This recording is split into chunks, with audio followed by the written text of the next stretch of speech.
bukan hujjah alaihi ketika dia tidak mengamalkan ilmunya.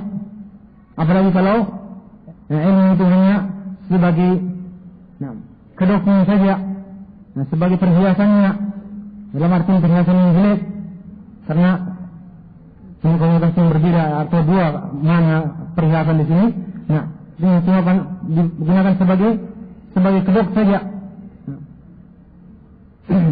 Dan sebagai mana yang diungkapkan oleh Rasulullah sallallahu alaihi wasallam tentang 3 golongan atau 3 jenis, 3 macam orang yang pertama kali dibakar atau diadab oleh api neraka, yang mana salah satunya adalah seorang yang dia dipanggil oleh Allah Subhanahu wa taala. Dia ditanya oleh Allah Subhanahu wa taala, apa menyebabkan engkau masuk dalam neraka? Kemudian dia mengatakan bahwasanya ketika di dunia diterangkan kepadanya bahwasanya apa yang diakuinya itu tidak benar. Dia mengatakan bahwasanya ta'allamtu fikal ilm, saya belajar ilmu karena engkau, karena Allah Subhanahu wa taala, untuk mengharapkan wajah Allah Subhanahu wa taala, dibetagi atau dibetagi wajah Allah tabaraka wa taala. Tapi kemudian pernyataannya itu didustakan oleh Allah Subhanahu wa taala. Katanya engkau mempelajari ilmu bukan itu, tapi agar engkau dikatakan seorang yang alim. Faqad qil, itu sudah dikatakan. Tapi ketika di dunia dia sudah mendapatkan apa yang diinginkannya. Dia mempelajari ilmu agar supaya dibilang dia orang yang pandai, dia orang alim, ustaz. Dan itu telah dia dapatkan penghormatan, pemberian gelar kiai, ustaz itu sudah didapatkan. Itu yang artinya dia mendapatkan fadilah, dipermalukan oleh Allah Subhanahu wa taala. Dia ungkap sebenarnya apa yang menjadi niatnya ketika dia menuntut ilmu. Dia tidak mengamalkan apa yang dia ilmunya, hanya ingin mendapatkan penghormatan seperti itu. Kemudian berikutnya,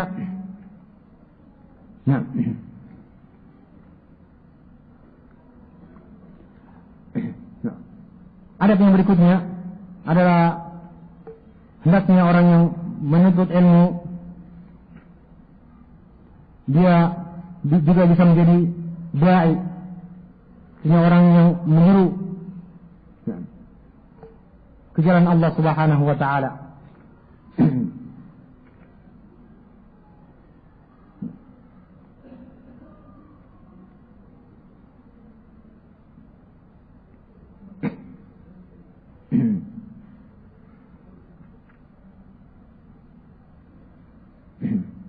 Dia hendaknya menjadi orang yang menyeru dengan ilmunya, dia menyeru dan berdakwah ke jalan Allah Subhanahu wa taala pada setiap kesempatan, pada setiap tempat yang cocok atau sesuai dengan kondisinya, pada kondisi-kondisi yang memungkinkan baginya untuk menyampaikan ilmunya kepada orang, apakah itu di masjid, dalam majelis-majelis, ketika dia berada di kalangan keluarganya, tengah keluarganya, dia memiliki kesempatan untuk menyampaikan ilmu, maka disampaikannya.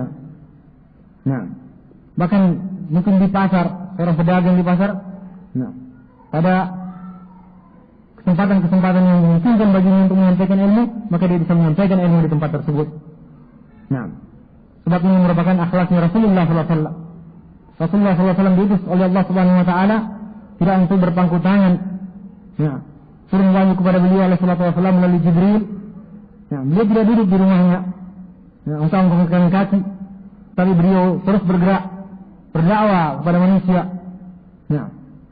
Begitu datang rombongan, diketahui datang rombongan orang-orang dari Madinah Ansor, maka beliau datang mendekati mereka satu persatu, menyampaikan Islam kepada mereka, yang akhirnya mereka bisa menerima Islam dan berbaiat kepada Nabi sallallahu alaihi wa ala alihi wasallam.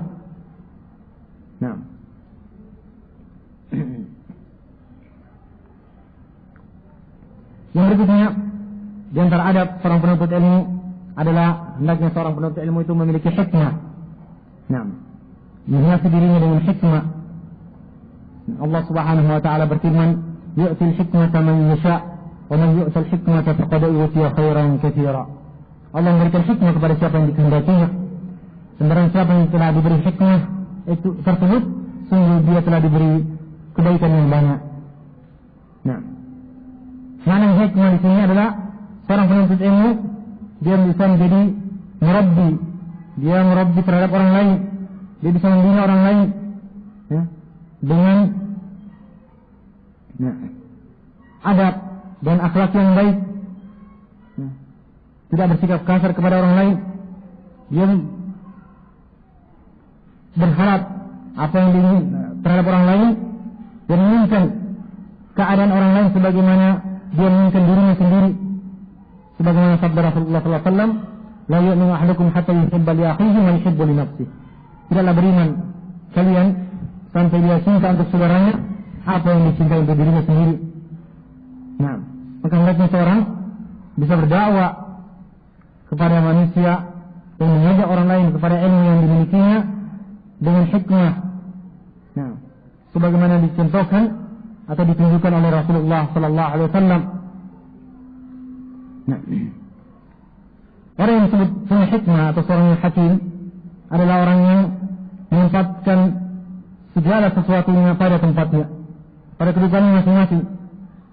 Ketika dia berbicara, mengajak orang, maka dikatakan seorang itu hakim kalau dia bisa melihat orangnya, melihat kondisinya, melihat situasinya, melihat siapa orangnya, maka dia berbicara, dia menyampaikan dakwanya, menyampaikan ajakannya, nah, menyampaikan ilmunya sesuai dengan kondisi dan keadaan orangnya masing-masing. Dia bisa membedakan orang berbicara dengan orang tua dengan berbicara dengan orang sebaya dengannya.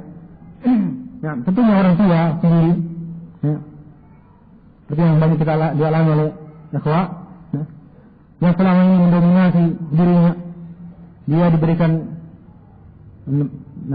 diberi makan, dipelihara sejak kecil, kemudian ketika besar baru mengenal ilmu, ya, baru 1 tahun atau baru mungkin 1-2 bulan karena semangatnya untuk ilmu, dia mengetahui sesuatu, nah, dianggapnya orang tuanya seperti orang, bahkan seperti orang kafir sebagian. Ada sebagian yang mengatakan orang tuanya atau menganggap orang tuanya seperti musuh. Nah, hilang sudah penghargaan, penghormatan kepada orang tuanya, hilang sudah baktinya kepada orang tuanya. Nah, ditekankan bahkan diperintahkan dalam Al-Quran untuk berbicara yang lemah lembut kepada mereka, bahkan tidak mengatakan perkataan yang kasar, tidak mengatakan kepada mereka, apalagi menghardik mereka. Nah, bahkan lebih dari itu, sebagian orang tidak ada hikmahnya, mereka menyamakan berbicara dengan orang tua sama dengan temannya. Nah, padahal, nah, orang yang hakim adalah orang yang bisa membedakan situasi dan tempatnya, membedakan orangnya. Berbicara dengan pemerintah misalnya, pejabat, penguasa, berbeda dengan bicara dengan orang lain. Dan setiap, nah, sekali makal, pada setiap tempat, nah, dan juga apa yang harus diucapkan, lain juga tata caranya, nah, adatnya atau adab-adabnya berbeda-beda. Nah, itulah orang yang hakim, yang jelas selama setiap orang harus mengetahui apa-apa saja yang boleh dilakukannya, artinya perkara sesuatu jalan atau perkara yang sifatnya luas baginya, lapang baginya untuk, nah, bersikap, melihat keadaan kondisinya, dan ada hal-hal yang tidak ada tawar-menawar dalam masalah tersebut, dan cuma ada satu kata, maka dia tidak bisa tanasul dalam masalah tersebut. Nah, dalam masalah dakwah ini Allah Subhanahu wa taala telah menerangkan kepada manusia, nah, untuk berdakwah dengan, nah, tingkatan-tingkatan tertentu. Allah Subhanahu wa taala berfirman, "Ud'u ila sabili rabbika bil hikmati wal mau'izatil hasanah wajadilhum billati hiya ahsan." Ada maratib dalam dakwah. Nah, pertama disebutkan ud'u ila sabili rabbika bil hikmah. Nah, dakwah secara umum, nah, hendaknya didasari dengan hikmah dalam bermuamalah, bersikap kepada orang tua, kepada saudara, kepada tetangga, kepada orang sekitar kita dan kepada orang banyak.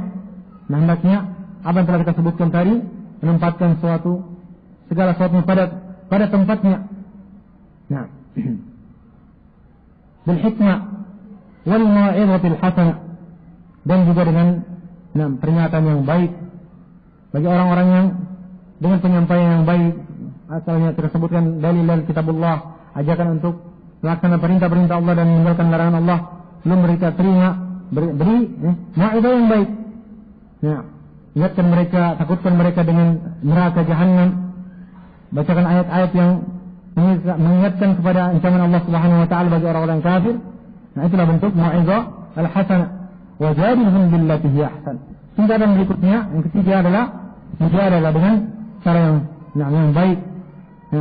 Debat dengan cara yang baik untuk menegakkan kebenaran, untuk membela ajaran atau membela agama Allah Subhanahu wa taala.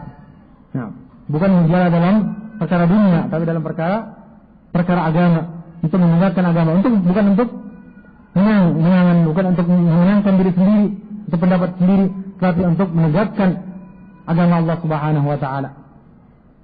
Dan juga bahkan terhadap Alkitab, Allah Subhanahu wa taala telah memberikan bahwasanya dalam dakwah kepada mereka, bermujalah dengan mereka pun diperintahkan kita untuk bermujalah dengan cara yang baik.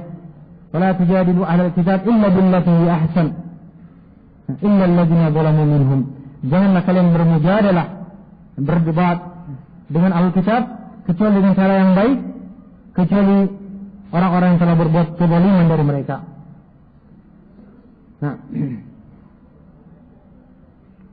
Kalau kita melihat contohnya dari Rasulullah SAW, bagaimana Rasulullah SAW ketika seorang Arabi yang kencing di pojok masjid, apa yang dilakukan oleh Rasulullah SAW?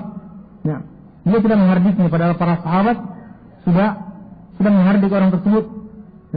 Beliau menahan hardikan para sahabatnya dan menerangkan dengan cara yang baik, yang kemudian dia mendapatkan kalimat yang sangat menyejukkan dari orang Arabi tersebut, orang Badui tersebut. Apa katanya?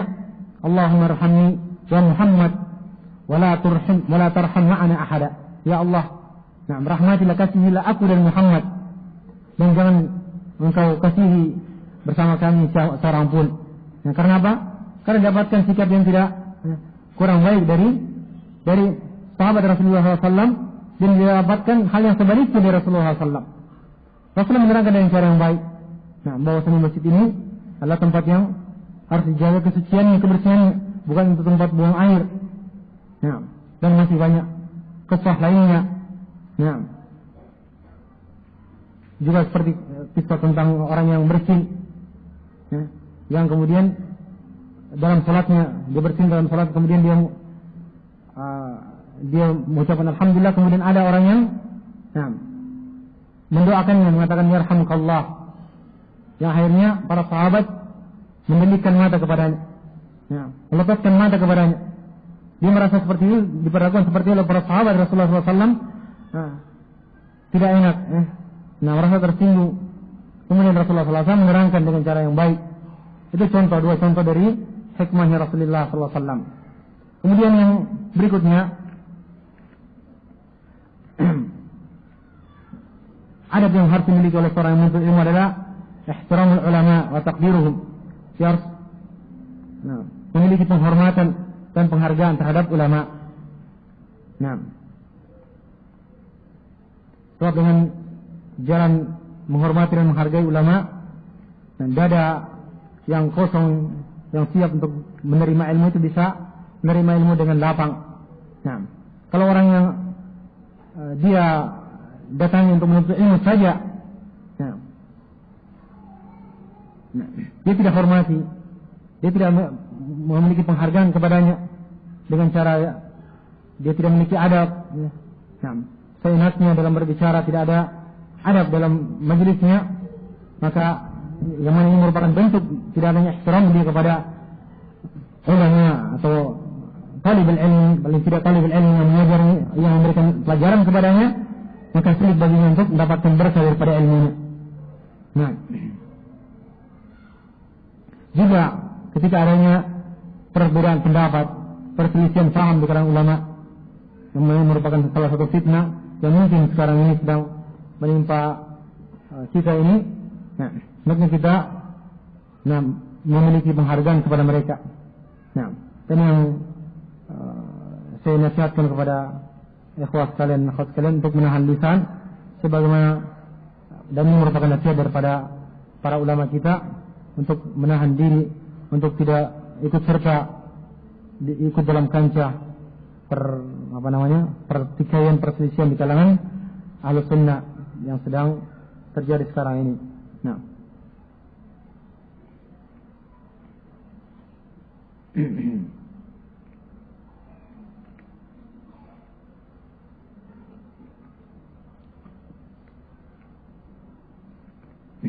Nah.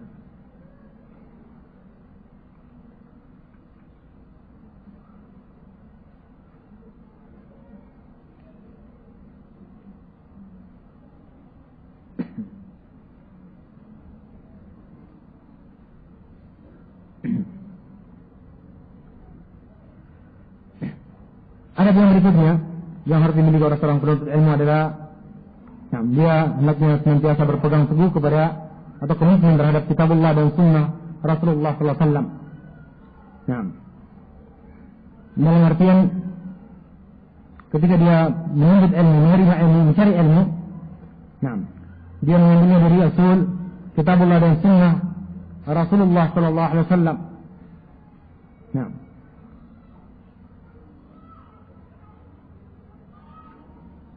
Dan usul agama ini adalah kitabullah dan sunnah Rasulullah sallallahu alaihi wa ala alihi wasallam. Kemudian yang berikutnya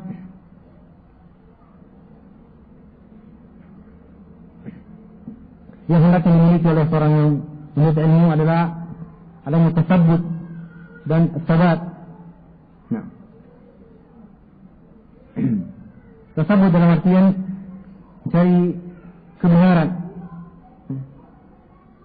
Artinya memeriksa kebenaran dari khabar-khabar yang dinukil atau didengarkannya, didapatkannya, yang didapatkan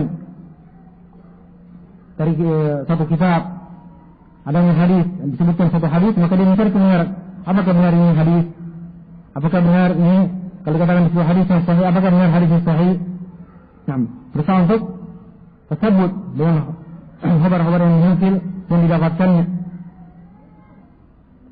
Adapun sabat, maknanya adalah seorang dalam menuntut ilmu hendaknya senantiasa bersabar. Tidak putus asa, tidak cepat bosan, dan juga tidak sampai terpengaruh dengan situasi dan keadaan atau kondisi tantangan yang datang melanda dalam prosesnya dalam menuntut ilmu atau tafaqquh fid din. Karena dalam menuntut ilmu atau dalam tafaqquh fid din banyak tantangan, banyak rintangannya. Sebagai apapun dia, dalam arti dia talibul ilmi dalam kategori apapun dia, apakah dia seorang santri di pondok pesantren, ataukah dia seorang penuntut ilmu di masjid, atau dalam halaqah atau dalam majelis ilmu seperti dalam majelis ilmu kita ini, maka tentu pasti banyak halangan, banyak ujian, banyak cobaannya.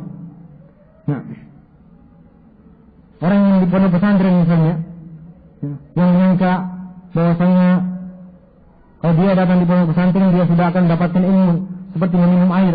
Jika meminum air, ilmu itu masuk, diserap, otomatis dia sudah memiliki ilmu tersebut. Padahal kenyataannya tidak seperti itu. Banyak tantangannya, banyak ujiannya. Sehingga para ulama mengatakan, la yustata'al ilmu di rahatil jism. Ilmu itu tidak akan didapatkan, tidak akan beroleh dengan rahatul jism, dengan badan yang enak, badan yang santai. Tapi ilmu itu didapatkan dengan susah payah. Sebagian santri menganggap kalau sudah masuk pondok tinggal menerima ilmu, ternyata banyak cobaannya. Dia akan berhadapan dengan waktu makan yang kadang-kadang salat, terlambat masaknya, apalagi kalau mereka masak sendiri, dia dapat berhadapan dengan suasana yang tidak kondusif untuk belajar. mungkin ini sifatnya musiman. Kadang-kadang ada satu generasi tertentu yang semua tulabnya orang-orang yang giat, sangat gemar atau antusias untuk belajar. Ada musim tertentu yang kebetulan yang datang adalah orang-orang yang malas-malas belajar, yang dimasukkan oleh keluarganya, masukkan ke pondok untuk diperbaiki, karena mereka menganggap pondokan sebagai bengkel. Nah, ada juga yang datang belajar, kondisinya seperti itu, bermacam-macam. Nah, ketika seorang datang untuk ilmu di pondok pesantren, dia menyangka di situ semuanya orang yang menuntut ilmu, padahal mereka ada yang adatnya tidak baik, kasar dalam bersikap kepada sesamanya. Nah, bahkan mungkin ada yang biasa mengambil uang saudaranya, mengambil barang saudaranya, mencuri. Nah, ada juga yang hanya kerjanya cuma cerita, ngobrol. Itu merupakan ujian. Yang dengan ujian ini adalah seorang itu akan keluar sebagai pemenang kalau dia berhasil lolos dalam ujiannya. Dia bisa memilih, harusnya dia memilih dengan siapa dia bergaul. Dia bisa memaklumi kalau dia hadapi perkataan-perkataan kasar dari orang-orang yang kasar, yang tidak beradab, suil adab dari orang yang tidak beradab. Dia bisa memaklumi segala keadaan yang dihadapinya, dan dia bersabar untuk bisa mendapatkan ilmu. Kalau dia sudah meyakini bahwa tempatnya belajar itu adalah dia bisa mendapatkan ilmu di situ. Nah, karena dia mencari ilmu bukan mencari teman, dia mencari ilmu karena Allah Subhanahu Wa Taala. Nah, kalau ketika dia berhadapan dengan singgungan misalnya di sela, di singgung pribadinya, dia tidak akan peduli karena bukan itu yang diharapkan, bukan pembelaan terhadap dirinya, tapi diinginkannya adalah ilmu karena mengharapkan wajah Allah Subhanahu Wa Taala. Nah,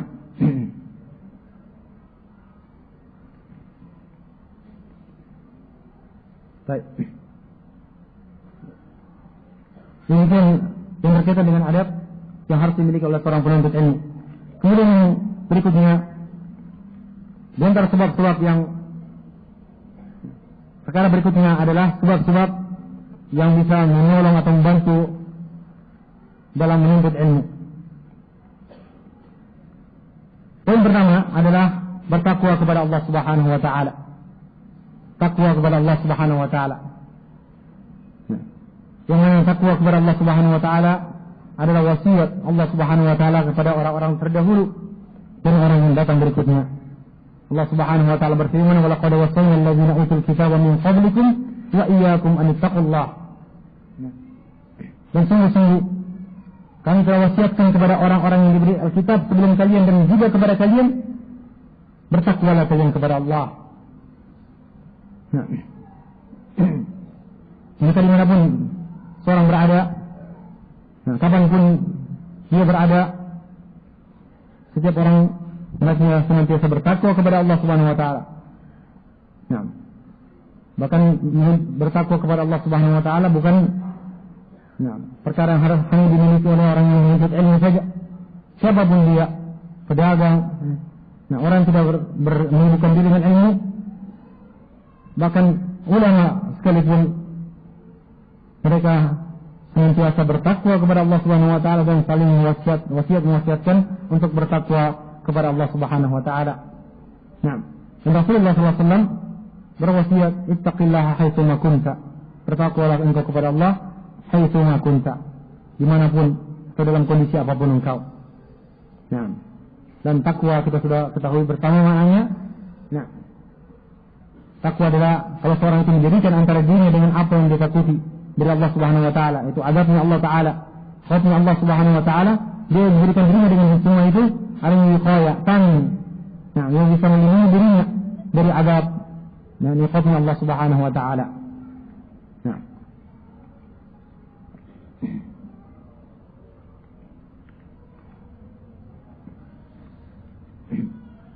Al-Imam Syafi'i rahimahullah taala menyebutkan, dikatakan syakautu ila waqi'in su'a hifdhi fa'arsyadani ila tarkil ma'asi wa qala i'lam bi anna al-ilma nurun wa nurullah la yu'tahu 'asi. Katanya saya keluhkan kepada Waqi' bin Jarrah Ar-Ru'asi Al-Kufi, katanya saya mengeluhkan kepada Al-Imam Syafi'i, Muhammad ibn Idris Al-Syafi'i, katanya saya keluhkan kepada Waki' adalah gurunya Imam Syafi'i, akan lemahnya, jeleknya hafalanku. Fa'arsyadani ila tarkil ma'asi, maka dia memberikan bimbingan kepadaku untuk meninggalkan maksiat. Saya mengatakan, ketahuilah bahwasanya ilmu itu adalah cahaya, dan cahaya Allah itu tidak akan diberikan kepada orang yang berbuat maksiat.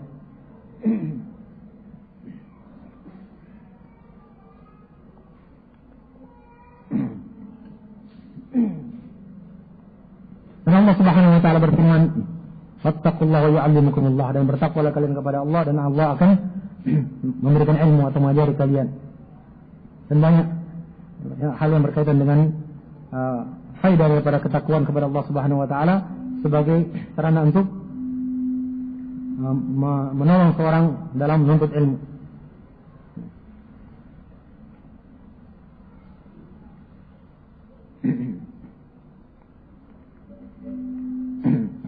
Kemudian yang berikutnya, perkara yang kedua adalah orang yang menuntut ilmu hendaknya dia dengan hafidh sadr, hafalan, dan menjaga ilmu tersebut dalam tulisan. Ketika seorang menuntut ilmu, hendaknya dia menjadikan kitabah, penulisan, pencatatan itu sebagai salah satu senjatanya untuk menjaga ilmu itu untuk tidak lepas dari dirinya. Ketika seorang menuntut ilmu, kita menghadiri majelis-majelis ilmu, kadang sebagian orang mengandalkan hafalannya. Ketika dia masih kuat hafalannya, atau ketika menghadirinya atau majelis ilmu cuma beberapa menit saja, dia bisa menguasai bahkan semua ayat yang dibaca oleh ustaz, semua dalil yang disebutkan dan sisi pendalilannya bisa dikuasai. Tapi ketika sudah pulang, setelah 1 pekan lewat dari muhadarahnya, ceramahnya, sudah lupa semua, lepas semua apa yang didapatkan. Apa yang didapatkan? Dia dengan para ilmu yang hafalannya kuat. Seperti contohnya Imam Al-Bukhari misalnya, ketika mereka datang ke suatu tempat untuk mengambil hadis bersama kerannya bersama teman-temannya, dia tidak mencatat. Tapi jangan menjadikan dia saya menjadi Imam Bukhari saja, tidak usah mencatat. Dia tidak mencatat karena dia punya hafalan yang kuat. Yang lain mencatat, catat.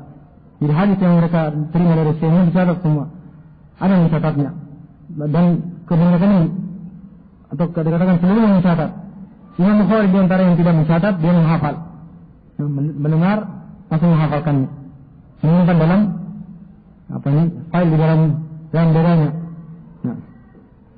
Bukan belum ada MP3 pada waktu itu, belum ada MP4 dan MP yang lainnya, belum ada alat perekaman. Ketika pulang, dalam perjalanan pulang, mereka coba mempertemukan apa yang mereka sudah dapatkan dari syekhnya. Maka mereka mencoba, ternyata rata-rata banyak ada bolong-bolongnya, ada yang tidak lengkap catatannya. Jika misalnya menyebutkan satu rawi, haddatsana fulan, ada yang lewat, atau satu hadis lafaz matan dalam satu hadis ada yang terlewatkan, tidak disebutkan. Itu yang salah. Apa yang terjadi pada waktu itu? Imam Bukhari menghafalkan semuanya. Karena beliau diberikan oleh Allah Subhanahu wa taala kekuatan hafalan yang luar biasa, maka mereka malah menjadikan catatan mereka itu dibenarkan oleh hafalan Imam Bukhari rahimahullahu taala. Tetapi ini adalah hal-hal yang luar biasa, bukan hal biasa. Jarang terjadi. Tapi pada umumnya kita harusnya senantiasa mencatat pelajaran dan jangan terlalu mengandalkan perekaman. Sebentar kita akan masuk dalam masalah itu secara khusus. Seperti dikatakan pentingnya mencatat ini.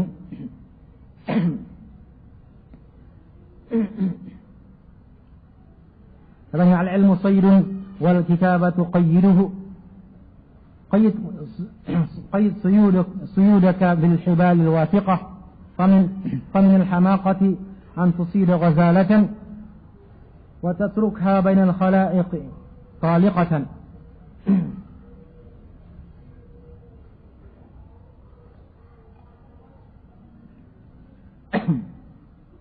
Al-ilmu sayyidun. Ilmu itu adalah sayyid. Nah, buruan. Nah, sesuatu yang dikejar, diburu oleh para pemburu. Wal kitabatu qayyiduhu. Dan kitabah adalah pengikatnya. Nah. Qayyid suyudaka bil hibali wasiqah. Nah. Ikatlah buruanmu, hasil buruanmu dengan tali yang kokoh, yang kuat. Seorang sudah berburu, berhasil mendapatkan buruannya, tentu dia tidak akan melepaskan begitu saja buruan yang sudah dia bersusah payah untuk mendapatkannya. Maka katanya faminal hamaqati, ada termasuk kebodohan, kepandiran, kedunguan, antusida ghazalatan, kalau engkau berburu seekor kijang, seekor apa ini? Rusa, jonga, menjangan, wa tatrukha bainal khalaiq taliqatan, dan tapi kemudian engkau tinggalkan rusa atau kijang tersebut sudah didapatkan, ditinggalkan dalam keadaan terlepas, tidak diikat. Nah, itu merupakan perbuatan orang yang bingung. Maka demikian pula dengan ilmu. Rasulullah SAW bersabda, qaidul ilma bil kitabah. Nah, ikatlah ilmu itu dengan menulisnya, dengan mencatatnya. Nah. Tapi itu diantara sebab. Kemudian kita masuk kepada permasalahan yang termasuk perkara yang inti dari materi ini adalah, nah, bagaimana kita mendapatkan faedah atau mengambil faedah dari pelajaran-pelajaran atau durus ilmiah. Nah,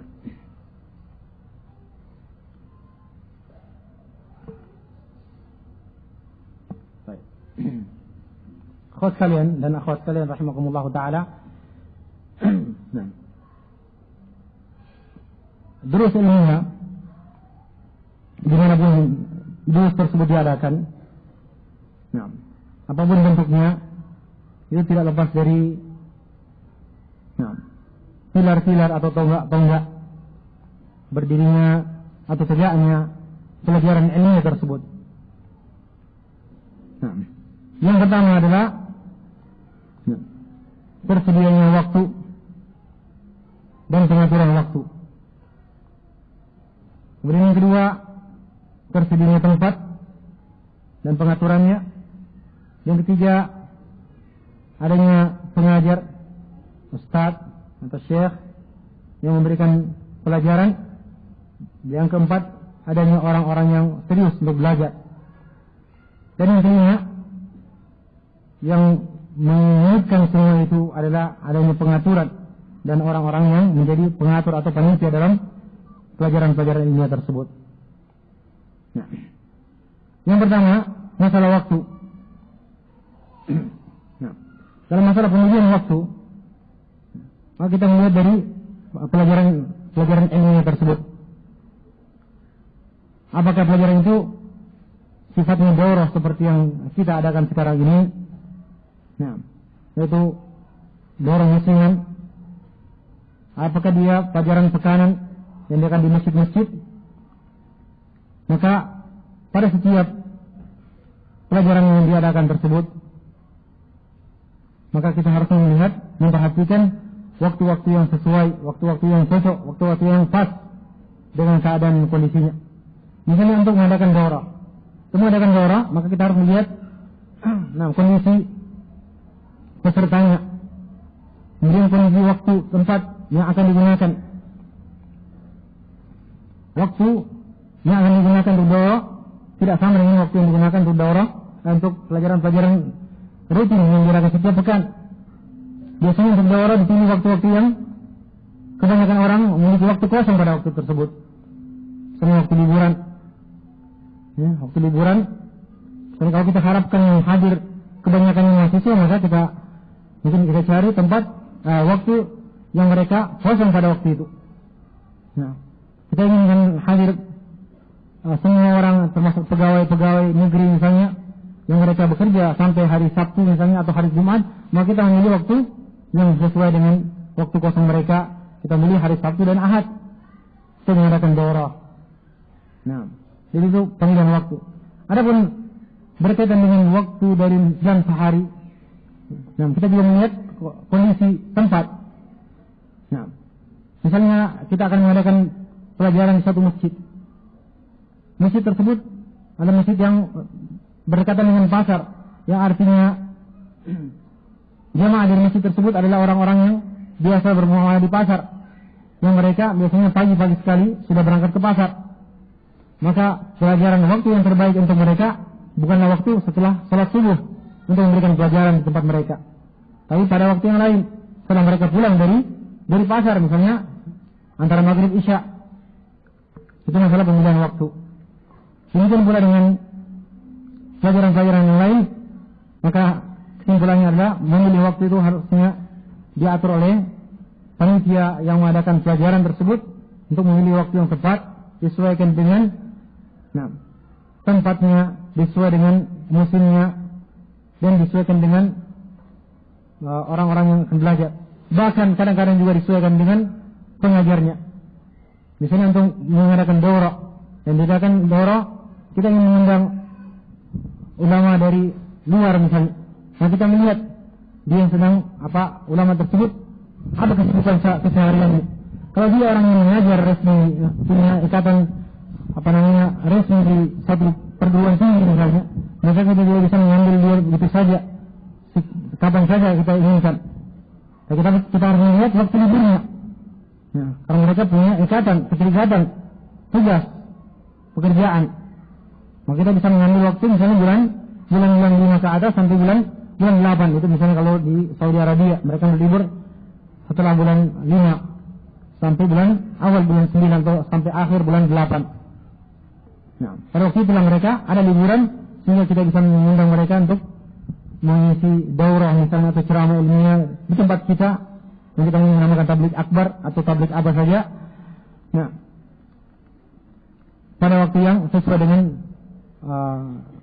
waktu-waktu kosong mereka. Adapun tempatnya, nah, masalah pengaturan tempat, apakah yang digunakan itu masjid atau tempat-tempat lainnya, maka ini disesuaikan dengan kegiatannya. Tentu saja pengaturan tempat untuk daurah seperti ini berbeda dengan pengaturan tempat dengan taklim yang rutin diadakan setiap pekan. Yang biasanya kalau setiap pekan yang diadakan setelah sholat, dia tidak ada perubahan tempat. Yang biasanya semua sarana fasilitasnya sudah siap. Misalnya pengeras suara sudah siap seperti apa adanya, setiap hari sudah ada seperti itu, sudah siap di tempat, tinggal digunakan. Berbeda dengan pengaturan tempat ketika mengadakan kegiatan-kegiatan yang insidental seperti daurah ini, yang kita adakan tidak rutin, tapi kita adakan rutin setiap tahun, misalnya sekali atau 2 kali setahun, maka tentu saja dibutuhkan pengaturan tempat. Nah, yang ada pengaturan tempat ini kita harus memperhatikan faktor-faktor atau banyak faktor.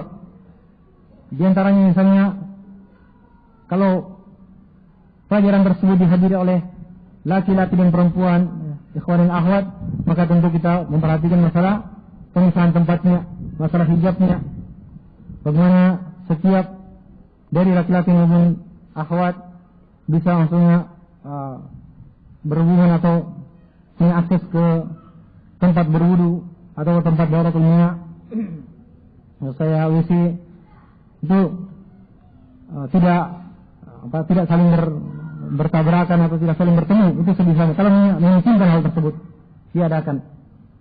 Demikian pula harus memperhatikan posisi daripada pengajarnya, di mana dia harus duduk. Nah, bagaimana apakah dia dibuat lebih sama tingginya dengan peserta ceramah tersebut atau pendengar, atau dia dibuat lebih tinggi agar supaya semua orang bisa melihat walaupun dia berjarak 50 meter dari guru atau dari pengajarnya tersebut. Demikian pula tempat masuk dan keluarnya juga harus diperhatikan, memudahkan setiap orang mudah untuk masuk dan setiap untuk keluar, tidak ada yang terganggu ketika ada yang masuk, orang lain terganggu. Yang paling penting adalah berkaitan dengan kenyamanan dari semua orang yang ada dalam majelis ilmu tersebut. Kenyamanannya, misalnya naknya dipilih tempat atau masjid yang tempat wudunya agak berjauhan dari tempat ta'lim. Karena ketika orang berwudu memutar keran saja sudah mengganggu, sebagian bisa mengganggu orang yang mengajar. Dia terganggu konsentrasinya gara-gara orang yang memutar keran untuk berwudu. Itu contoh misalnya. Demikian pula masalah kenyamanan dalam masalah sirkulasi udara. Nah, kalau dipilih masjid misalnya yang pengap, tidak ada sirkulasi udara, sangat jelek, nah, tertutup, maka itu akan mengganggu. Mungkin baru setengah jam orang yang duduk di situ sudah tidak ada yang betah, sudah gerah dan ingin keluar saja. Padahal ini disampaikan ilmu yang sangat bermanfaat bagi dirinya. Tapi dia tinggalkan ilmu tersebut gara-gara masjidnya atau tempat yang tidak memungkinkan, dia tidak bisa bertahan. Kalau dipaksakan mungkin akan setengah mati. Dia sudah berkeringat, mungkin akan susah nafas. Demikian pula pengajarnya akan mengalami hal yang sama. Baru mengajar 1 jam sudah kecapean karena panasnya udara di masjid tersebut. Maka hendaknya dipilih tempat yang benar-benar bisa memberikan kenyamanan. Tidak perlu masjid yang harus pakai AC misalnya, tidak perlu seperti itu, tapi benar-benar memberikan kenyamanan bagi semua yang hadir dalam majelis tersebut. Dan juga disesuaikan dengan keadaan yang misalnya bentuk di seminar, maka pengaturan tempat itu berbeda dengan ceramah ilmiah seperti yang kita adakan sekarang ini. Baik.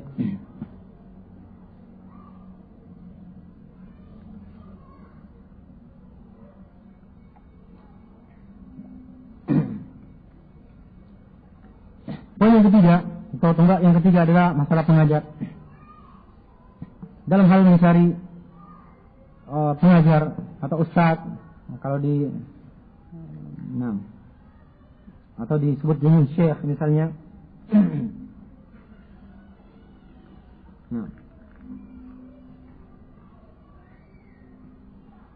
Ada sebagian ikhwan mengatakan ustadz fulan ini sudah syekh. Syekh. Ustadz fulan sudah syekh. Ini yang lain belum syekh. Ini semua selingan saja, intermezzo. Syekh itu banyak maknanya, atau banyak tergantung dari apa yang diinginkan oleh orang mengatakannya. Seorang mengatakan, "Za'amtani syekhan wa lastu bi syekhin, fa innani syekh mayyudub badariba." Engkau menginginkan saya seorang syekh, padahal saya bukan syekh. Syekh itu orang yang mirip-mirip pangkatnya, itu syekh katanya. Ini syekh itu kalau sudah beruban itu baru syekh. Nah, di Saudi, Syekh Muhammad Al-Amin Al-Shinqiti rahimahullah ta'ala ketika di Saudi pertama kali, dia terkejut dengan penggunaan kata syekh, kalimat syekh di Saudi. Nah, kenapa? Semua orang dipanggil syekh. Nah, sopir angkot juga dipanggil syekh, ya syekh. Kasih murah sedikit, syekh. Nah, jadi kita panggil syekh semuanya. Sampai suatu waktu dia lebih terkejut lagi ketika ada orang marah kepada anjingnya, anjingnya pun dipanggil syekh. Nah, baik, mudah-mudahan ini bisa menghilangkan ngantuk. Baik, mencari orang ustadz atau syekh yang sesuai dengan materi yang akan disampaikan. Tentu saja kita harapkan atau kita mencari seorang ustadz atau pengajar yang ahli sunnah. Nah, berkisah kepada sunnah. Kita belajar dengan sunnah Rasulullah SAW, bukan dari kalangan ahli bid'ah, bukan dari kalangan orang yang menyimpang. Nah, termasuk kalau kita bahkan meskipun itu pelajaran yang memungkinkan bagi mereka untuk memberikan pelajaran seperti misalnya ilmu nahwu, bahasa Arab, itu misalnya kita mencari seorang ahli sunnah, kecuali kalau kita tidak dapatkan. Nah, itu tidak dapatkan, maka kita boleh saja mengambil seorang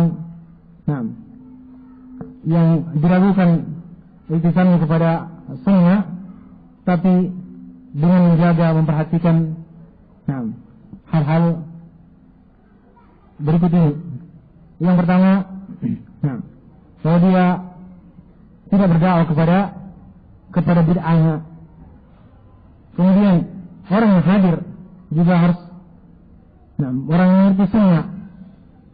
Sebab kalau dia tidak mengerti sunnah, kemudian dia berani mengambil orang yang mengajar bukan ahli sunnah, mungkin yang mengajar memberikan sentilan satu kalimat-kalimat yang berasal dari bid'ahnya mengajak kepada bid'ahnya, bisa saja dia terbawa sampai dia menyadarinya. Apalagi kalau dia sudah penuh pengagungan kepada syekhnya tersebut. Nah, itu diantara kaidah. Tapi sebenarnya kita mengambil dari al-sunnah. Kemudian dari al-sunnah yang kita makin dalam, kalau bisa dalam segala ilmu, paling tidak pada ilmu yang akan diajarkan. Artinya kita mengambil orang yang akan mengambil atau minta ustaz yang mengajarkan tauhid misalnya, akidah. Nah, dari orang yang kita lihat atau kita ketahui dia benar-benar punya kemampuan mutamakin dan mungkin dalam ilmu tauhid atau akidah. Nah, tidak harus jemaah. Saya ketahui dia sudah belajar misalnya, contohkan saja misalnya Ustaz Fulan, dia keluar dari kuliah dakwah dan Usuluddin misalnya. Nah, berarti dia lebih banyak pelajaran akidahnya, bahkan mungkin dia katakan dia lebih banyak kitab-kitab akidah yang dipelajarinya daripada yang lain yang tidak belajar di tempat tersebut. Itu cuma satu qari'nya saja atau satu landasan untuk memilihnya atau alasan untuk memilihnya. Tapi tidak berarti semua yang kita pilih adalah harus, kalau untuk mengajarkan fikih harus dari kuliah syariah, mengajarkan harus dari kuliah, tidak seperti itu. Bahkan ada orang tidak masuk kuliah apa-apa, tidak pernah masuk perguruan tinggi yang resmi, dia belajar dari halaqah dari para syekh, dia murid syekh fulan, justru lebih mustafid, lebih banyak mengambil faedah dan lebih banyak ilmunya, lebih tinggi ilmunya daripada orang-orang yang belajar atau keluar dari perguruan tinggi. Nah, jadi kita lihat orang yang sesuai dengan materi yang akan disampaikan. Nah, mungkin kalau kita minta orang mengajarkan faraid misalnya, kita lihat orang yang memang mengerti faraid, jangan minta kepada orang yang tidak paham. Mengajarkan bahasa Arab, nahwu, minta kepada orang yang kita ketahui dia benar-benar mengerti itu. Kemudian juga yang ketiga, bahwa dia bisa mengajarkannya. Karena tidak semua orang yang memiliki ilmu pandai mengajarkannya. Dia mungkin menguasai mahir dalam satu ilmu, misalnya faraid, tapi dia tidak pandai mengajarkannya. Dia tidak bisa menyampaikannya kepada orang lain, menggunakan ilmu kepada orang lain. Seperti ada orang yang pandai menyampaikan ilmu dalam majelis seperti pelajaran ilmu durus ilmu, dia bagus cara menyampaikannya, tapi dia mungkin bukan seorang orator, tidak pandai berpidato, berbicara, berikan ceramah, sifatnya orasi, dia tidak pandai. Dan sebaliknya ada orang dalam orasi, dia sangat mengagumkan karena perkataannya pandai memilih kata, intonasinya bagus, tapi dalam memberikan pelajaran ilmunya sulit untuk dipahami, bahasanya terlalu menyulitkan. Jadi pengajar yang baik adalah orang yang bisa melihat siapa pendengarnya, siapa peserta pelajarannya, apakah orang-orang yang baru atau orang yang sudah biasa mendengarkan pelajaran ilmiah. Karena kita menghadirkan orang baru, seperti daurah ini misalnya, pesertanya ada yang baru, sebagian ada yang baru, sebagiannya ada yang sudah biasa, sebagiannya ada yang datang hanya untuk mendengarkan materi-materi tertentu, sebagian ada yang menambah faedah-faedah yang sebelum mendapatkannya sebelumnya. Maka bermacam-macam orang. Maka kalau pengajar yang sebaiknya atau yang baik adalah dia bisa merangkul semua golongan orang, dalam artian dia bisa memberikan kesempatan kepada semua orang untuk memahami pelajaran. Dia melihat orang yang paling rendah di situ, orang-orang yang baru, yang kalau dia mengeluarkan satu kalimat yang merupakan istilah syar'i, orang tidak paham, orang-orang baru tidak paham, maka dia membahasakan dengan bahasa yang mudah. Dia memudahkan orang untuk memahami pelajarannya. Dan juga pengajar yang bisa mengatur materi dengan baik, sehingga materi bisa diselesaikan sesuai dengan waktunya. Kalau materinya pelajaran setiap pekan, maka tidak ada masalah, dia mengatur setiap pekan ini pas waktunya, habis waktunya sebelum azan misalnya, dia sudah selesaikan satu pembahasan Ya. Tapi kalau daurah seperti ini, nah, dia juga harus menyelesaikan materi yang dibebankan atau diamanahkan kepadanya. Nah, pada waktunya, dalam waktu 2 jam dia sudah harus menyelesaikan satu materi. Maka, ya, seorang pengajar yang pandai mempersiapkan materinya dengan mengukur waktunya. Nah.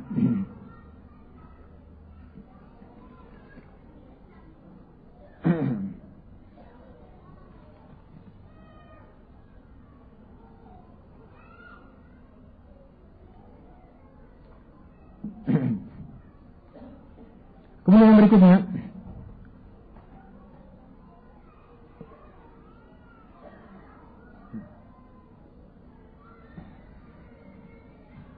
adapun bagi orang yang belajar, maka sebagian yang telah saya sebutkan tadi dalam adab-adab seorang penuntut ilmu, dia harus menghiasi dirinya atau memiliki adab-adab tersebut dan mengetahui apa-apa saja yang bisa membantu dirinya dalam mendapatkan ilmu, menghasilkan ilmu. Di samping itu juga dia harus memperhatikan perkara-perkara berikut ini. Nah, yang pertama,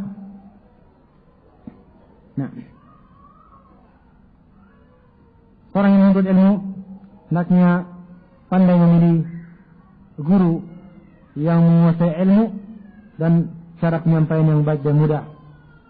Nah, dan pada dasarnya seorang itu kalau dia diberikan pilihan kepada siapa dia belajar, maka sebaiknya dia memilih belajar kepada kibar ulama senior. Nah, walaupun ulama-ulama junior atau para masyayikh yang muda yang baru muncul itu, pandai dalam bahasanya, pandai membahasakannya, tapi pengalaman daripada ulama yang senior itu sangat dibutuhkan. Nah, kalau kita melihat pelajaran daripada masyayikh kibar seperti Syekh Abdul Aziz bin Baz rahimahullahu taala, pelajaran sederhana. Ini tercermin dari kitab-kitab atau risalah-risalah yang beliau susun. Bahasanya sangat sederhana, mudah dipahami oleh setiap kalangan. Nah, penuntut ilmu bahkan orang awam sekalipun yang membaca kitab beliau atau risalah-risalah beliau itu mudah memahami tulisan-tulisan beliau rahimahullahu taala. Dan itu juga begitulah keadaan pelajaran beliau dalam menyampaikan pelajaran maupun dalam menyampaikan fatwa, menjawab pertanyaan-pertanyaan dari para penanya. Nah, kalau sudah tidak ada, barulah kita mencari orang yang di bawah mereka. Kecuali kalau seorang ini menginginkan ilmu alat tertentu, misalnya dia ingin melengkapi dirinya dulu dengan al-mustalah hadis, atau dia ingin melengkapi dirinya dengan ada seorang guru muda misalnya mengajarkan Umdatul Ahkam misalnya, dia ingin mendapatkan dasar-dasar fikih misalnya, dalam kitab hadis, dari kitab hadis Umdatul Ahkam, sementara kibar ulama ulama senior tidak ada mengajarkannya pada waktu itu, maka dia bisa mengambil itu. Dan sebaiknya dia mengambil kedua-duanya. Tetap memilih mulazamah kepada syekh sambil menambah ilmunya dari guru-guru muda yang mengajarkan pelajaran-pelajaran yang diinginkannya. Kemudian yang kedua, seorang harus memilih pelajarannya, dalam arti memilih kitab apa yang akan dipelajarinya, tidak sembarangan, tidak serampangan. Melihat ini kitabnya judulnya hebat, sementara dia sendiri tidak ada kemampuan, tidak punya dasar untuk masuk pada kitab tersebut, ikut terangin saja, maka dia sudah masuk. Misalnya di kampus UNAS ada yang buat pelajaran, misalnya Aqidah Tahawiyah misalnya, ada Aqidah Tahawiyah.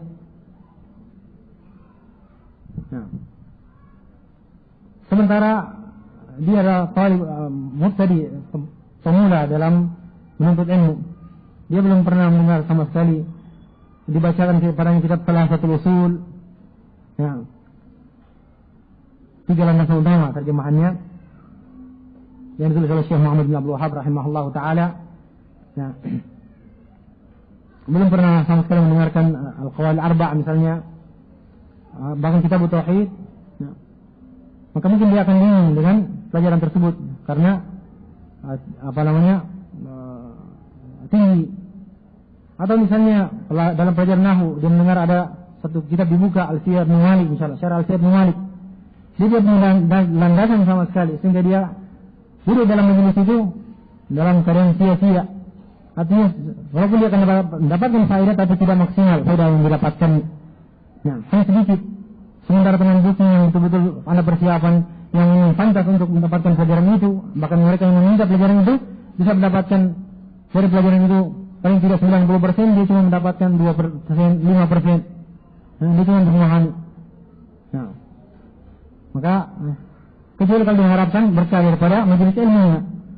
Sekedar yang penting dapat doa, dapat naungan malaikat, dapat naungan sayap-sayap malaikat. Paling tidak itu, misalnya kebetulan kita dapatkan majelis di situ ada seorang syekh yang berbahasa Arab.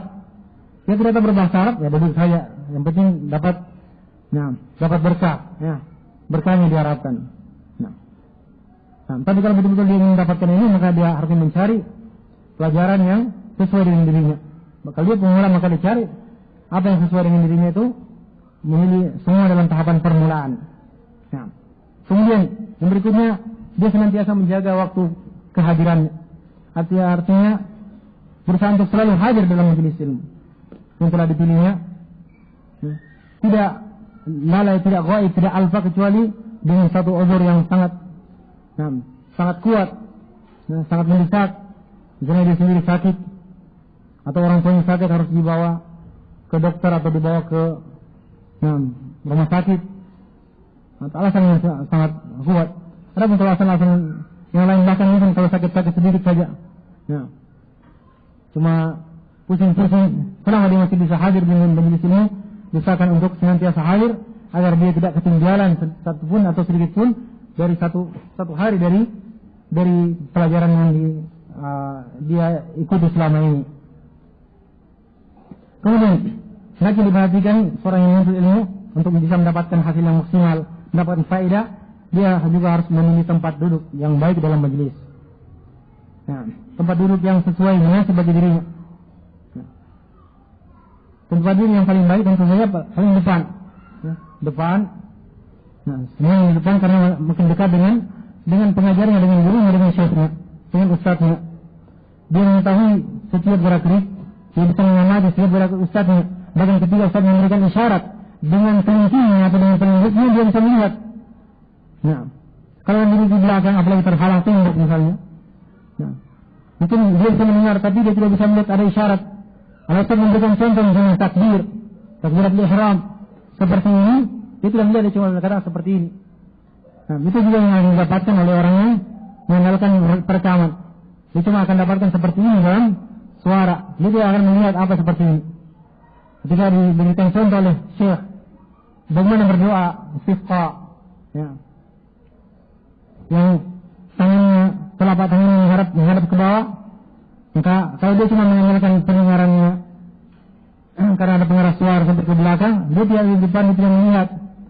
Apalagi kalau matanya kabur, dia butuh kacamata, dia tidak bisa melihat, dia tidak melihat ke depan, dia duduk di belakang lagi.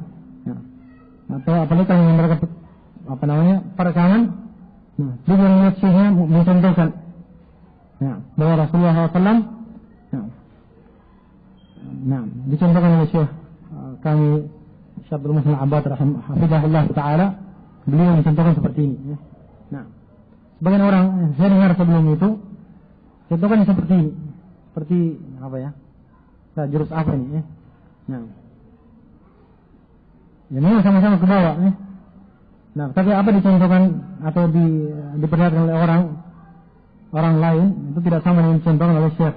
Dan siapa yang bisa melihat kalau dia duduk di depan dan bisa mengamati setiap gerak-gerik daripada syekhnya. Dia melihat syekhnya oleh duduknya contohnya seperti ini.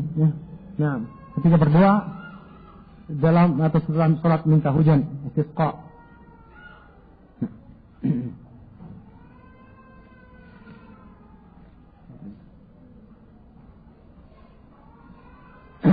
Juga perkara yang saya akan sebutkan yang ketiga adalah seorang penuntut ilmu hendaknya dia senantiasa menjaga kesehatan dirinya.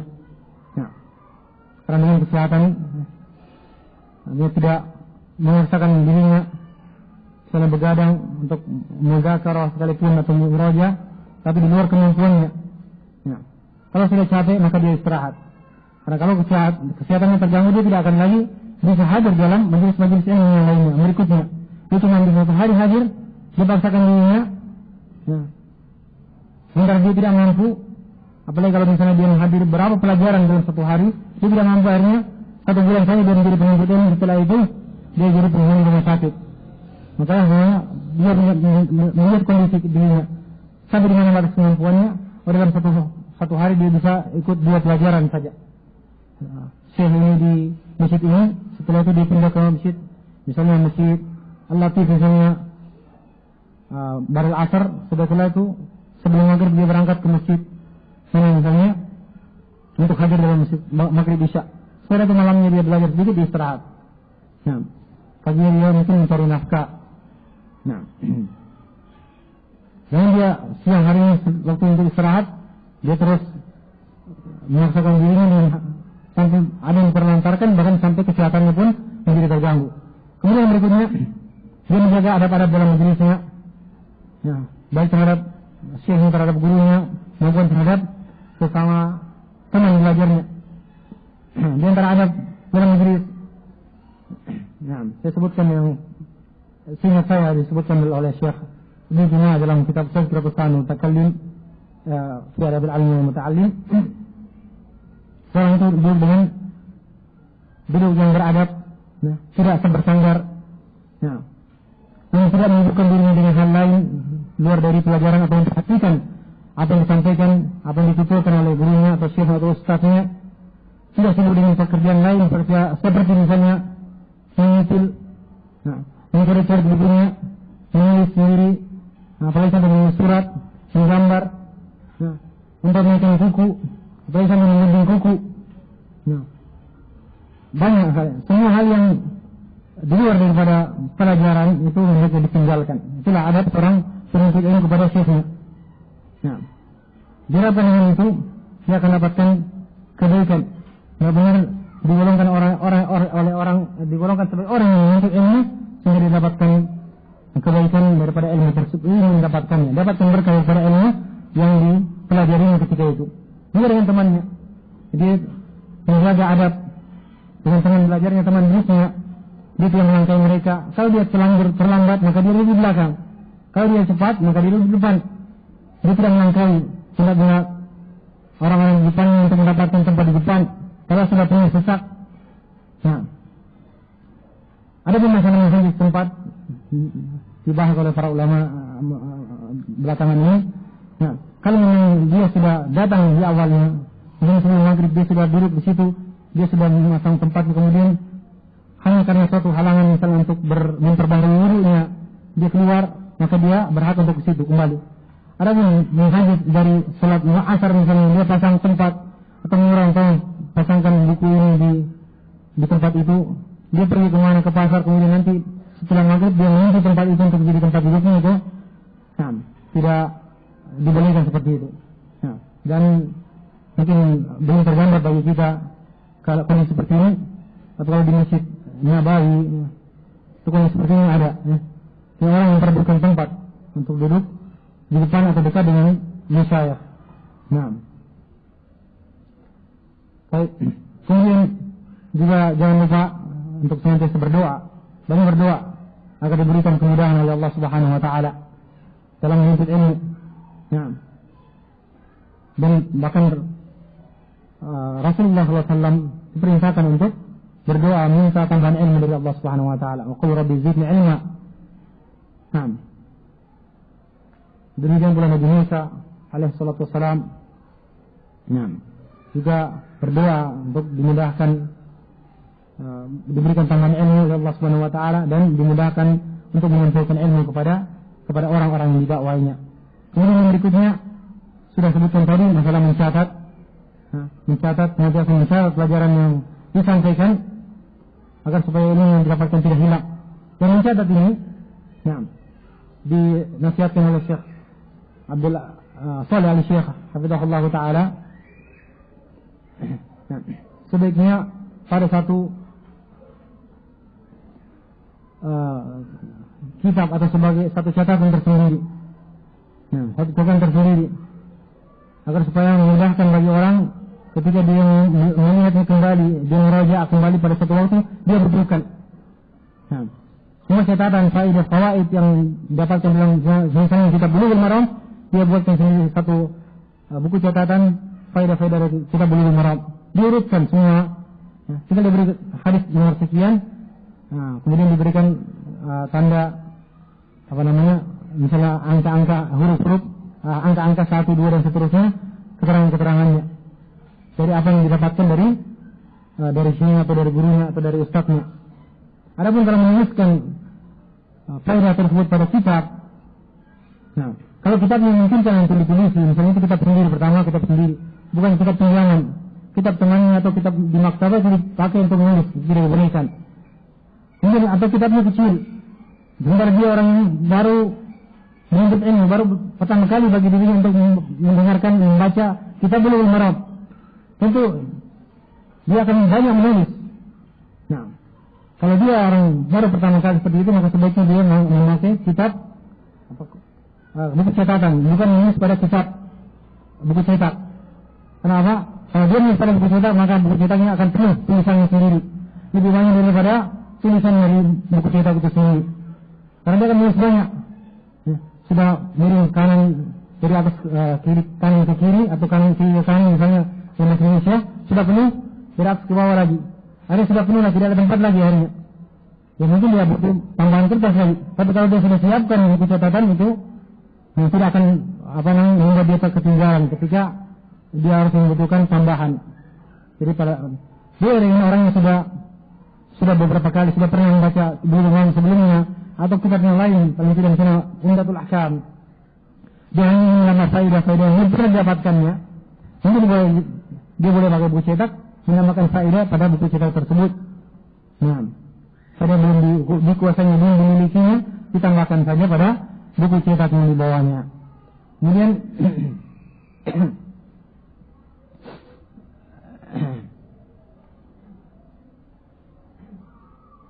baik, ada perkara yang saya sebutkan atau tambahan dari saya, itu tidak membuang-buang waktu dengan mengandalkan alat-alat perekaman. Memang saya akui bahwasanya teknologi itu pada sebagian keadaan atau sedikit banyak sangat membantu. Kita bisa menyampaikan muhadarah di Makassar ini, ceramah di Makassar ini, dan orang di Amerika sana bisa mendengarkannya live, secara langsung. Mereka mendengarkan, bahkan bisa memberikan pertanyaan dan dijawab secara langsung. Kita bersyukur kalau kita bisa menggunakan teknologi tersebut dengan kebaikan. Tapi ada hal-hal yang kadang-kadang bisa menjadikan seorang itu yang terlelehkan dari ilmu sendiri, bahkan menghabiskan banyak atau mengambil waktu banyak darinya. Contohnya, kalau seorang itu tidak menghadiri majelis karena mengandalkan perasaan, ada sedikit urusan duniawi yang sebenarnya bisa ditunda. Ada pelajaran antara zuhur asar misalnya, jam 2 sampai jam 3 ada pelajaran di satu masjid. Dia punya janji dengan seorang pada jam tersebut. Kalau bisa dia tunda janji tersebut, buat janji melalui telepon setelah asar saja. Saya ada pelajaran jam 2 sampai jam 3 siang. Tapi sekarang saya sebaiknya titip rekaman saja. Apa yang terjadi? Yang hadir adalah perekaman, yang mendengarkan darah perekaman. Malam harinya dia tidak sempat karena kesibukan, biasanya orang seperti ini dengan kesibukannya, tidak sempat untuk mendengarkan kembali rekamannya. Sudah, maka pergilah ilmu faedah-faedah yang ada pada waktu pelajaran tersebut bersama perekaman. Jadi yang paham itu adalah alat perekaman saja. Yang ketiga yang paham, kapan dia bisa mendengarkannya? Mungkin 1 tahun berikutnya, mungkin tidak pernah sama sekali sampai dia mati. Tidak pernah dia mengulangi. Ada orang diceritakan oleh sebagian ustaz, ikhwah, ada yang menghadiri 3 majelis sekaligus. 3 majelis sekaligus, atau 2 majelis sekaligus. dia sendiri tidak hadir badannya, raganya atau fisiknya, tapi yang hadir dua alat perekam dikirim ke tempat yang berlainan. Nah, yang malamnya dia sibuklah minta fariq, mencatat kembali. Nah, itu semuanya kalau menurut saya bentuk takalluf, memaksakan diri hal yang dia tidak sanggupi. Kalau dia menghadiri majelis, hadir satu majelis saja, dia pilihan yang terpenting artinya yang harus dia pelajari pada waktu sekarang ini. Kalau bersamaan bertabrakan, maka dia hadir salah satunya. Kalau tidak bersamaan, maka dia hadir dua-duanya. Nah, sehingga ketika dia sudah mendengarkan, dia hadir pada waktu itu, malahnya tidak perlu dia mengulangi lagi mendengarkan, karena mendengarkan itu butuh waktu lebih lama tentu saja. Kita semua mengetahui, kalau menghadirkan 1 jam, mengulangi yang tafsir itu bisa makan waktu 2,5 jam atau 3 jam. Ada dimatikan lagi, dicatat, dicatat. Seperti itu, butuh waktu lebih lama. Nah, tapi kalau ketika hadir pada waktu itulah juga sekaligus diambil faedah-faedahnya, dicatat faedah-faedahnya saja, tentu tidak mencatat semuanya. Nah, itu yang lebih efektif. Nah, kemudian yang terakhir adalah seorang itu tidak meninggalkan mudzakarah. Nah, setelah dia menghadiri majelis ilmu dengan segala macam trik atau segala metode yang dia harapkan dia mendapatkan ilmu secara maksimal atau optimal mendapatkan ilmu, maka dia menjaga ilmunya selain dengan hafaz ini baik hafalannya tadi juga dengan mudzakarah, mengulangi baik dengan sendiri pelajaran-pelajaran yang pernah didapatkannya.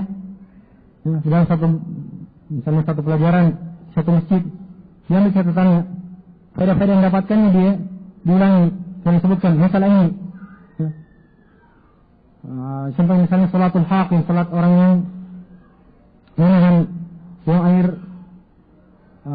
kecil, buang air besar misalnya, apa hukumnya? Kemudian dia bertanya kepada dirinya sendiri, kemudian dia membaca atau dia mencoba mengingat kembali apa yang pernah disampaikan, apa faedah yang mendapatkannya berkaitan dengan hukum masalah ini. Atau kalau tidak, dia tidak bisa sendiri atau dia dapatkan orang lain, maka itu lebih baik. Nah, mereka bergantian saling bermudzakarah satu dengan yang lain sama para penuntut ilmu. Tidak harus penuntut ilmu, siapa saja orang-orang yang menuntut ilmu, sesuai tidak harus orang santri. Pekerjaan ini bisa dilakukan oleh siapa saja. Dia berada di pasar, pada waktu tertentu mereka berkumpul antara maghrib isya atau setelah isya mereka duduk setengah jam mengulangi pelajaran yang pernah dapatkan, agar supaya dalam keseharian mereka, dalam kehidupan sehari-harinya senantiasa dilandasi oleh ilmu. Karena mereka sudah paham bahwasanya beramal itu haruslah berdasarkan ilmu, dan ilmu itu harusnya ilmu yang kita telah miliki itu harus kita amalkan.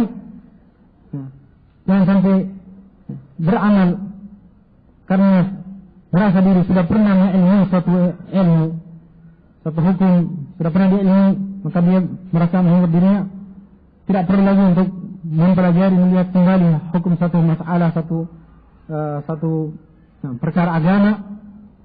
Dia berbuat seakan-akan dia seorang orang yang menguasai semua ilmu. Setiap ada masalah orang bertanya, dia menjawabnya, dia memberikan fatwa tanpa ilmu, atau dia sendiri berbuat semuanya. Ada masalah-masalah yang baru belum biasa dilakukannya seharian, bukan masalah-masalah sholat misalnya, atau masalah-masalah baru dihadapinya ketika dia bersafar misalnya. Ini dibutuhkan ilmu yang dibutuhkan murajaah bagi dirinya. Maka ketika itulah dia hendaknya dibutuhkan senantiasa mudzakarah terhadap ilmu yang didapatkannya. Baik. Saya kira akhwat dan akhwat sekalian, itulah yang dapat saya sampaikan dalam kesempatan ini. Dan sebenarnya materi yang diamanahkan kepada saya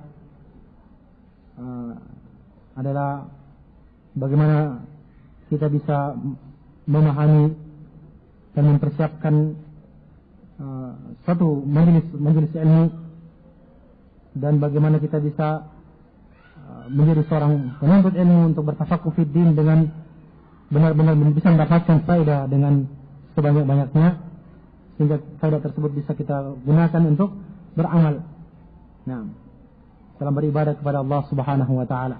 mungkin saya hampir melupakan tadi, seperti dalam masalah persiapan daurah juga disinggung oleh Syekh Shalih Al-Syekh.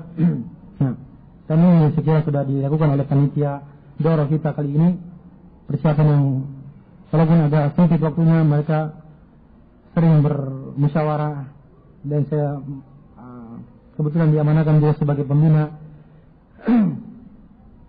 yang berhubungan langsung dengan panitia. Lihat bagaimana seringnya ada rapat untuk membicarakan setiap masalah-masalah yang dihadapi agar supaya daurah ini bisa berjalan dengan baik dan sukses. Nah, dalam semua hal, masalah tempat, masalah waktu, masalah pengajar, dan bahkan masalah transportasi, semua dipikirkan, dibicarakan. Nah, kira itu yang dapat saya sampaikan pada kesempatan ini.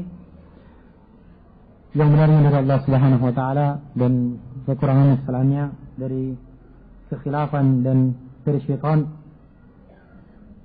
Untuk itu saya mohon ampun kepada Allah Subhanahu wa taala. Selanjutnya, karena waktu sebenarnya sudah lewat 10 menit dari yang diberikan kepada saya, itu jam 11.30 sampai sesi tanya jawab.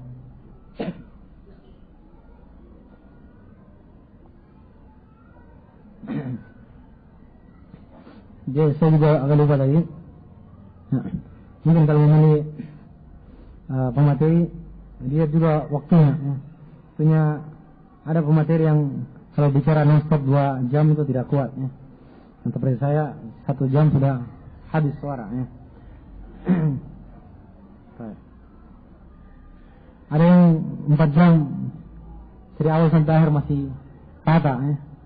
Nah, seperti Ustaz Khidir, hafizahullah taala, beliau diberikan anugerah oleh Allah Subhanahu wa taala penuh kekuatan. Beliau bisa bersuara. Ada ikhwah juga, misalnya, walaupun tanpa pengeras suara, mungkin di akhir majelis sana bisa mendengarkan suaranya.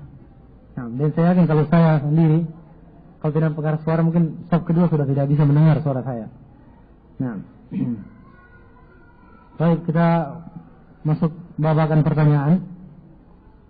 Dan saya mengurutkan sesuai dengan yang masuk pertama kali dan yang terakhir tadi. Pertanyaan pertama, bolehkah menuntut ilmu untuk mendapatkan ijazah dan pekerjaan? Apakah ini adalah syirik niat?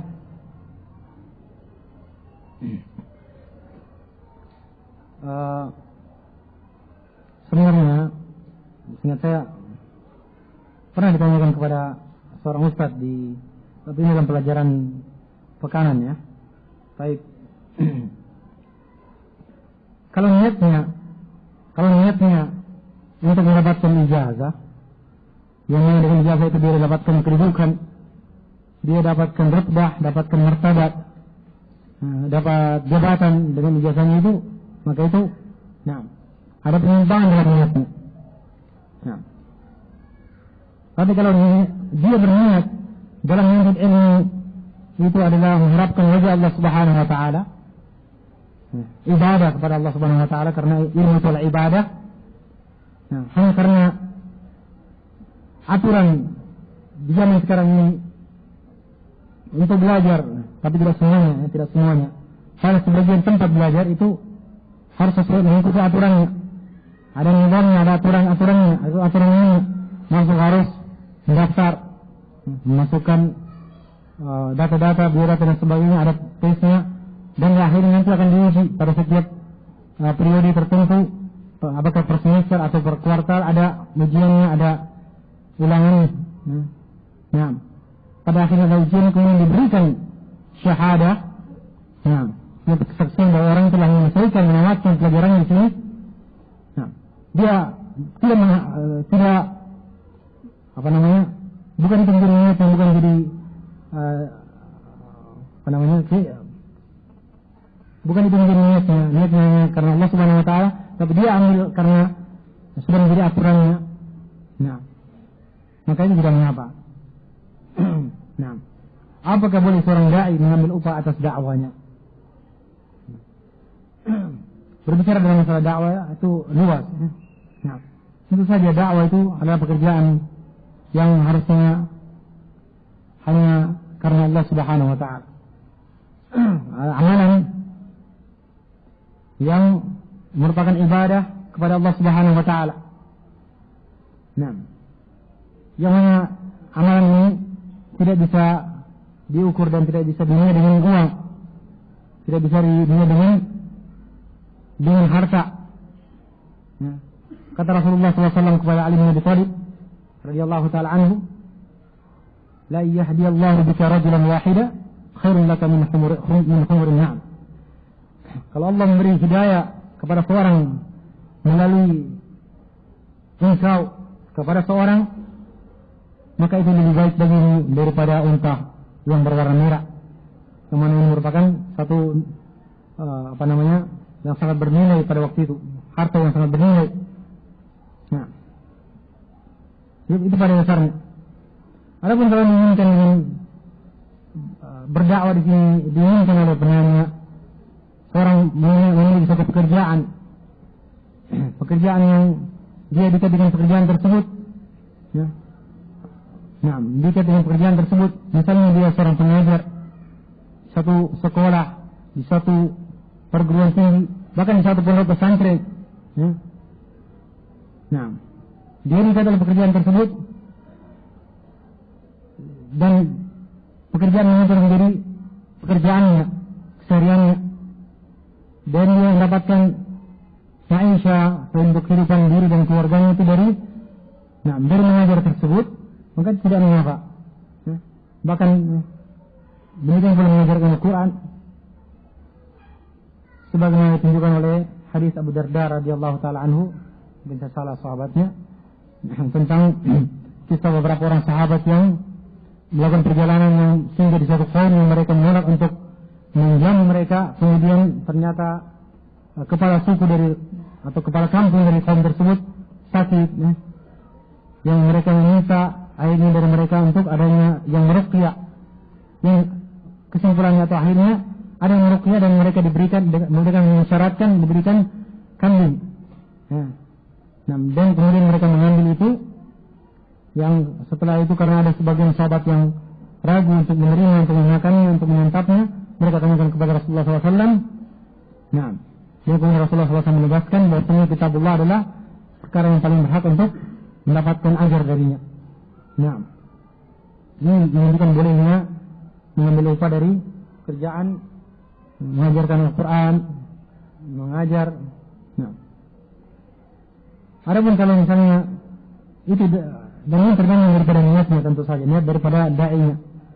Nah, ketika dia berdakwah misalnya keluar daerah, kalau niatnya bilang berdakwah untuk mendapatkan upah, mendapatkan amplop, misalnya dia tahu di daerah ini tahu diundang oleh daerah ini, dia akan dapatkan amplop sekian juta misalnya, bahkan berjuta-juta. Nah, niatnya sudah seperti itu, nah, sehingga dia harus sibuk mengurus manajemen dakwanya, mengurus yayasan tersendiri, ada pekerjaan sekian orang yang menerima teleponnya, mengatur semua perjalanannya. Nah, kalaupun sampai seperti itu, batas-batas yang wajar betul-betul untuk menggaji karyawannya, itu masih dibolehkan. Tapi kalau untuk mencari keuntungan dari situ, yang tidak dibolehkan. Nah, jadi kalau hanya sekedar untuk diberikan transportasi, maka sebaiknya seperti ini jangan diberikan transportasi, diberikan tiket misalnya, ya, diberikan tiket pulang pergi sudah cukup bagi. Yang diberikan tiketnya cuma misalnya 1 juta rupiah pulang pergi, diberikan 10 juta. Nah, 10 jutanya apa itu? 8-9 juta untuk apa? Nah, hari nanti, nah, ketika tidak diundang ke situ lagi, kapan saya diundang ke situ lagi? Bisa berubah niat, kasihan da'inya. Bagaimana seorang penuntut ilmu syar'i yang berstatus pelajar mahasiswa yang menjawab pertanyaan tugas, misalnya proses terjadinya hujan, teori Darwin dan lain-lain. Kalau proses terjadinya hujan, ini mana ya? Apakah dijawab pada kesempatan ini? Kesimpulannya, ada hal-hal yang ilmiah itu tidak bertentangan dengan prinsip syariat, ya. Kalau dijelaskan bahwa asalnya seperti ini, nah, walaupun tidak dijelaskan dalam syariat dan sebagian hal itu seperti itu. Artinya sebagian hal itu adalah sesuatu yang hakiki atau sebenarnya kebenaran. Tapi ada yang tidak bukan merupakan kebenaran, melainkan dia merupakan suatu keniscayaan seperti teori Darwin misalnya. Manusia berangsur-angsur menjadi manusia dari asalnya jadi monyet, itu kesesatannya Darwin dari orang kafir. Nah, jadi kalau kita menjawab ya, dan saya tidak termasuk orang yang menganut teori Darwin, namanya saja teori. Nah, bagaimana cara menyampaikan ini pada orang pelaku bid'ah dan orang yang kuat tradisi leluhurnya yang menyimpang. Nah, sampaikan. Nah, ini dengan cara yang hikmah, dengan cara yang baik, dengan bersabar, pelan-pelan, sedikit-sedikit sampaikan kepadanya. Nah, ingatkan untuk bertakwa kepada Allah Subhanahu Wa Taala dulu. Nah, kalau terima itu, mulai diingatkan bahwasanya kita harus berpegang teguh kepada Al-Quran dan Sunnah. Itulah sumber syariat Islam. Kalau sudah terima itu, baru kita sampaikan bahwa ini ajaran Islam. Nah, dalam masalah sholat, dalam masalah ini, dalam masalah perayaan, ajaran Islam seperti ini. Nah, tapi awalnya pertama dikuatkan dulu komitmennya untuk bertakwa kepada Allah Subhanahu Wa Taala. Nah, bagaimana cara agar orang khususnya pemuda tetap istiqomah menuntut ilmu? Nah, di antara sarana ataupun perkara yang harus dipegang oleh seorang, bahwa seorang itu hendaknya senantiasa bertakwa kepada Allah Subhanahu Wa Taala. Nah, yang mana dengan takwanya dia akan senantiasa berada dalam wilayah atau berada dalam lingkungan orang-orang yang menuntut ilmu. Kalaupun dia disibukkan dengan pekerjaan-pekerjaan dunia, paling tidak dia mesti berziarah kepada teman-temannya yang menuntut ilmu untuk mendengarkan nasihat. Kadang-kadang didapatkan apa yang disampaikan oleh Ustaz tadi, saya tidak sempat hadir dalam pelajaran hari ini misalnya. Nah, dia masih ada pertanyaan, masih ada keinginan untuk tahu apa faedah-faedah yang didapatkannya. Kemudian dia sendiri menjaga dirinya dengan cara menghindari atau meninggalkan lingkungan yang bisa mengalihkan dirinya dari ketaatan kepada Allah Ta'ala, bahkan dari menjauhkan dia dari ilmu. Nah, dan kemudian juga dia berusaha mencari pekerjaan-pekerjaan yang tidak mengalihkan dia dari ilmu secara total, tapi masih ada kesempatan baginya untuk meninggalkan ilmu. Banyak berdoa kepada Allah Subhanahu Wa Taala untuk diberikan sabat, kekuatan, ketegaran, kekokohan untuk berjalan di atas agama Allah Subhanahu Wa Taala, berada terus sebagai seorang yang tafakuh fid din. Kemudian lingkungan atau bergaul dengan orang-orang yang baik, orang-orang saleh yang akan senantiasa mengingatkannya kalau dia lalai, menguatkannya, memberikan dukungan ketika dia dalam ketaatan kepada Allah Subhanahu Wa Taala. Nah, pengaruh teman bergaul itu sangat penting. Kemudian yang berikutnya, bagaimanakah hukum menyebutkan ustaz bagi seorang penceramah ketika menjadi MC dan dalam berinteraksi? Mana ya? Tidak ada masalah ya. Ustaz, kalau memang dia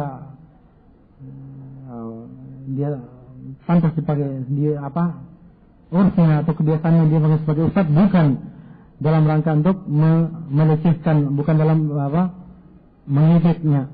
Nah, lihat orang dipanggil ustaz, tapi dalam niatnya, dalam hatinya seperti itu. Nah, tapi kalau betul-betul keadaan seperti itu di Saudi Arabia, di Jamiah Islamiyah, pegawai-pegawai itu dipanggil ustaz. Nah, ustaz, pegawai administrasi. Nah, kemudian penggunaan ustaz yang sesungguhnya di kalangan perguruan tinggi, seorang syekh itu dipanggil ustaz kalau dia sudah profesor. Orang dipanggil ustaz. Itu kalau di kalangan pengajar, orang dipanggil ustaz kalau dia profesor. Kalau dia bukan profesor dipanggil syekh. Ini yang digunakan ya. Karena ustaz itu bertingkat-tingkat ya. Mungkin kalau di kalangan perguruan tinggi di sini saya tidak tahu, ada namanya lektor mungkin ya. Lektor kepala yang apa lagi? Madya, nah, betul ya. Sudah lektor. Lektor kepala apa itu? Rektor. Bukan rektor, lektor dengan L. Apa namanya tingkatan apa di kalangan dosen ya. Nah, di kalangan perguruan tinggi ada namanya Musa'id, Ustad Musa'id, atau Ustad Musyarik. Ya Musa'id. Kemudian yang paling tinggi Ustad, atau disebut juga dengan Ustad Kursi. Tidak ada Ustad Meja ya. Ustad Kursi itu prof. Dan di depan namanya biasanya ditambahkan huruf hamzah. Artinya Al-Ustad, doktor. Jadi tidak semua dokter itu Ustad. Tapi kalau seorang dokter sudah dipanggil Ustad berarti dia profesor. Seperti Syekh Rabi' bin Hadi Allah Ta'ala dipanggil Ustad karena dia sudah prof. Adakah tingkatan dalam menuntut ilmu, penguasaan ilmu? Iya, ada tentunya ada tingkatannya. Seorang dalam menuntut ilmu jangan sampai dia meloncat atau karena melihat temannya pelajarannya tinggi atau dia termotivasi atau terpengaruh dengan nama, wah ini bagus sekali namanya. Misalnya apa? Ada seorang ustaz buka pelajaran apa namanya? Siasat syar'iyyah misalnya. Dia tidak punya usul sama sekali. Tidak punya alat bahasa Arabnya tidak ada. Ya, tidak punya usul fikih sama sekali, tidak punya usul. Ketika disampaikan satu istilah dalam hadis misalnya disebut hadis marfu', dia bingung apa itu marfu'. Nah, dia tahunya mungkin punya bahasa marfu' artinya yang diangkat. Wah, hadis yang diangkat. Itu saja dia dipahami. Jadi seharusnya ada tingkatan, artinya seorang itu memperhatikan tahapan, tidak meloncat ke atas, tidak menjadi orang yang karbit dalam ilmu. Seperti yang terjadi, orang banyak mengetahui hal yang kulit-kulitnya, mengetahui secara perkara yang ada di sahah di permukaan sekarang ini, dan dia mengangkat dirinya sebagai mufti, menceritakan kemana-mana, bahkan datang kepada santri-santri. Sekarang masalah santri-santri tidak tahu ya, santri di As-Sunnah atau santri As-Sunnah lebih pintar sedikit dari santri di Tanwir Sunnah misalnya. Santri Sunnah tidak tahu apa-apa tentang masalah fitnah sekarang ini. Dia akan seakan-akan sudah syekh kebir yang tahu fitnah dan dia bisa memberikan solusinya. Padahal dia dapatkan dari cerita-cerita. Kesibukannya adalah mendengarkan siapa ustaz yang ditahdir, siapa ustaz yang dapatkan dukungan, siapa ustaz yang berkata. Itu yang dikatakan. Itulah ilmu yang namanya ilmu saya namakan sebagai ilmu laduni. Saya orang sendiri ilmunya. Ini juga sulit untuk mendapatkan ilmu seperti itu.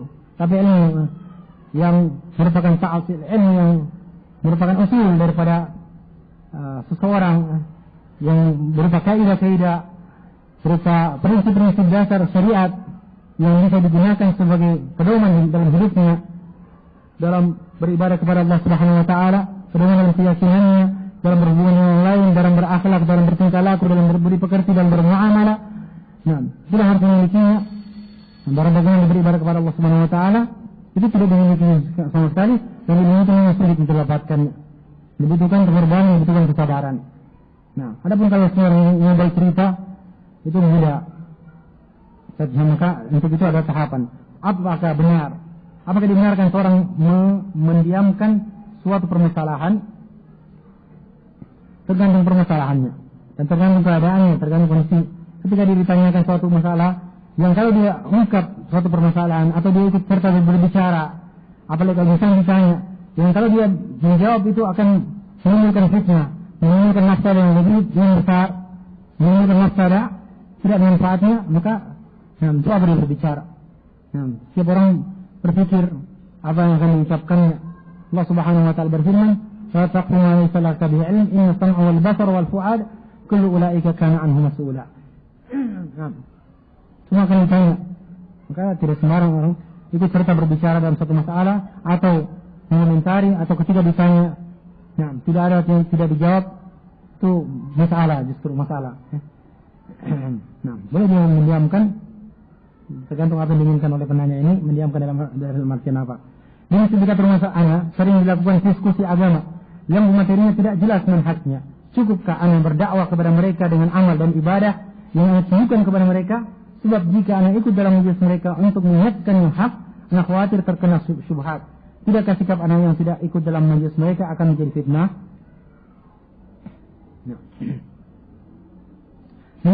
Lihat keadaannya. Kalau dia yakin kalau dia hadir dalam majelis itu untuk menyampaikan kebenaran, ini semacam ada diskusi. Ketika dia sampaikan, dia yakin dia dalam keyakinan bahwasanya kebenaran itu akan menang, akan unggul dalam majelis tersebut. Ketika dia melihat orang-orang yang duduk di situ adalah orang-orang yang siap menerima kebenaran dari siapapun, walaupun bukan dari golongannya, bukan dari kelompoknya, maka dia hadir dalam majelis itu. Dia sampaikan dalil dari kitabullah dalam masalah ini, dari kitabullah dan sunnah Rasulullah SAW. Penjelasan para ulama, disebutkan rujukannya. Kalau mereka orang yang siap menerima itu kebenaran, mereka akan menerimanya. Tapi kalau mereka yang tidak menerima, percuma dia hadir, karena hanya akan menimbulkan perdebatan yang tidak ada habis-habisnya. Sudah disampaikan kebenaran, dia akan masih mengatakan, tapi kalau ada yang begini, kalau ada seperti ini dan seterusnya, tidak akan ada habisnya. Jadi lihat kondisinya. Juga lihat kondisi dirinya sendiri. Apakah dia orang mampu, memiliki kemampuan, memiliki malasan untuk menyampaikan kebenaran itu, jangan sampai dia sendiri terjerumus ke dalam syubhat. Apakah dalam kajian atau daurah seperti Syekh Nasiruddin Al-Albani, Muhammad Nasiruddin Al-Albani, Abdul Aziz bin Baz, Syekh Mubil dan yang lainnya dari kalangan Al-Sunnah yang terdapat pada spanduk bertuliskan daurah salafiyah, atau sebaiknya ditulis dengan daurah Al-Sunnah wal Jamaah saja? Apa ini?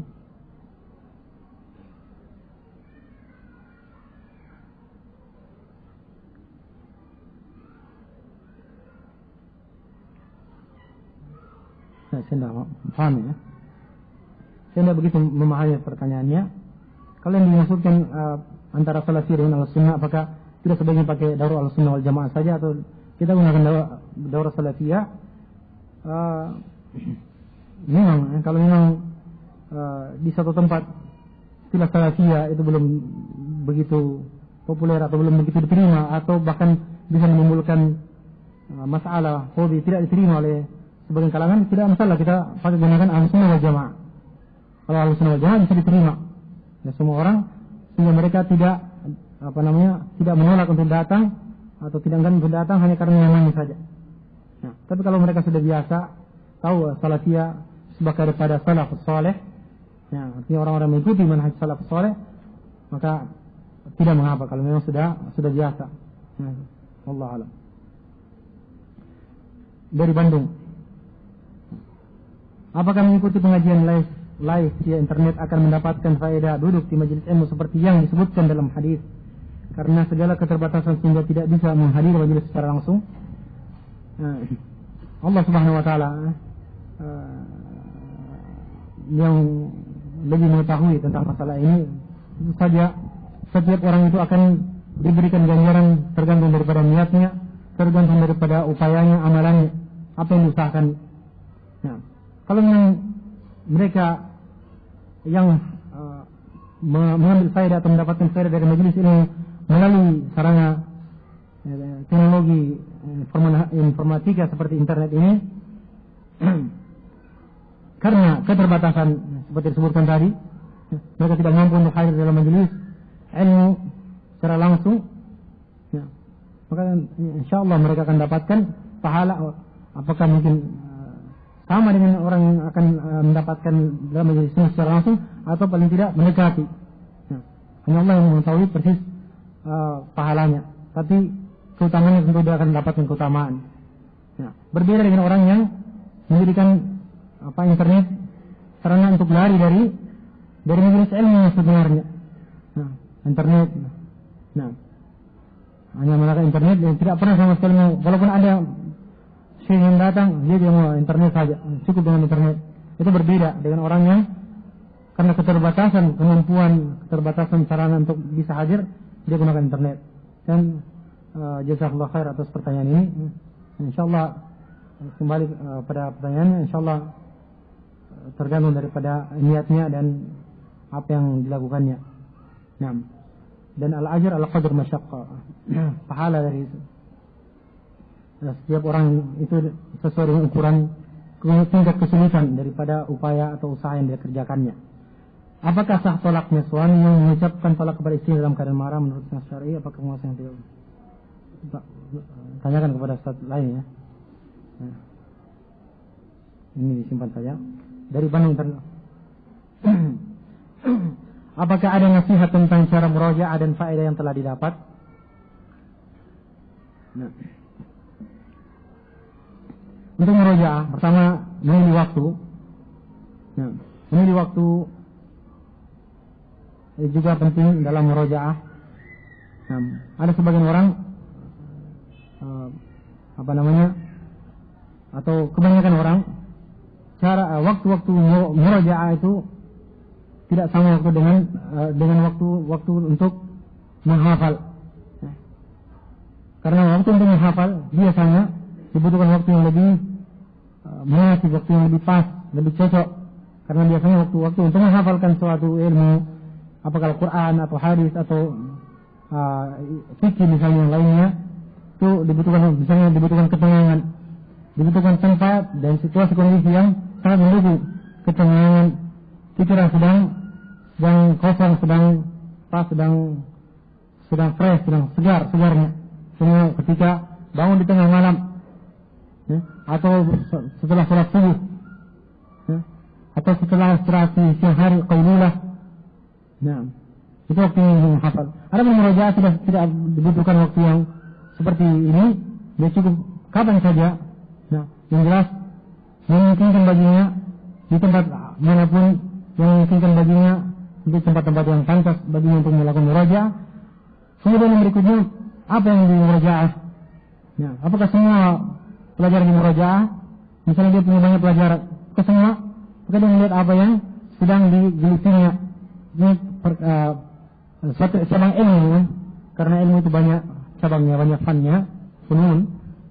Cabang ini yang ingin didalaminya, dikuasainya pada saat itu. Nah, kalau dia misalnya mendalami sekaligus 3 cabang ilmu, maka mungkin dia haruskan baginya untuk murojaah ketiga-tiganya. Maka dia harus membagi waktu untuk ketiga cabang ilmu tersebut.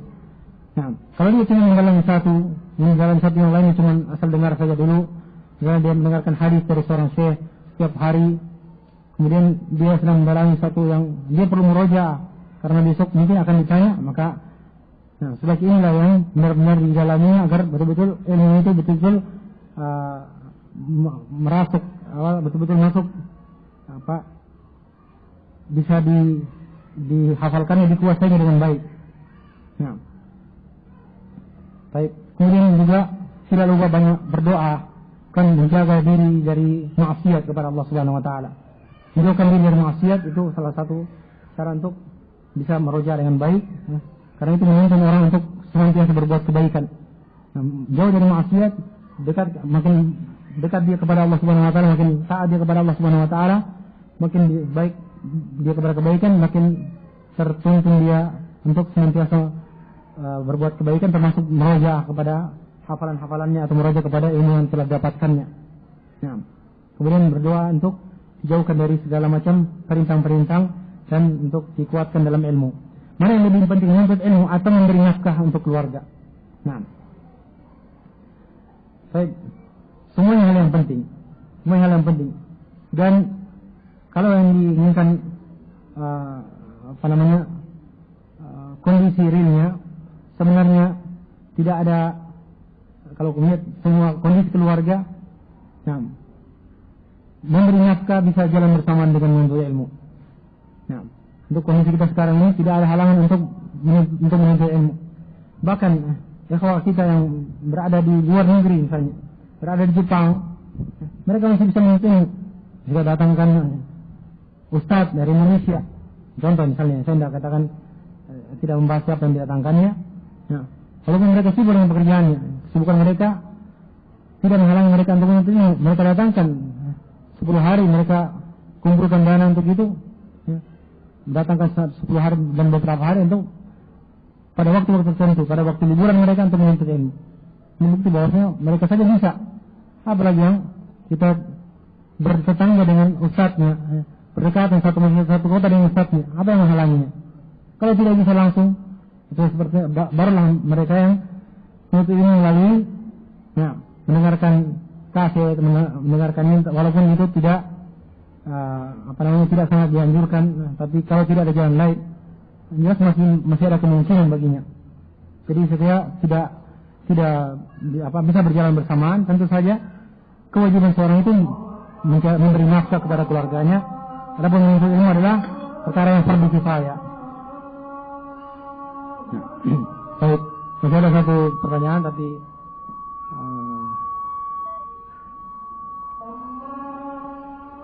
sudah habis waktunya. Yang benarnya dari Allah Subhanahu wa taala, yang salahnya dari kekhilafan dan kekurangan saya sendiri dan dari syaitan. Dan kita mohon kepada Allah Subhanahu wa taala.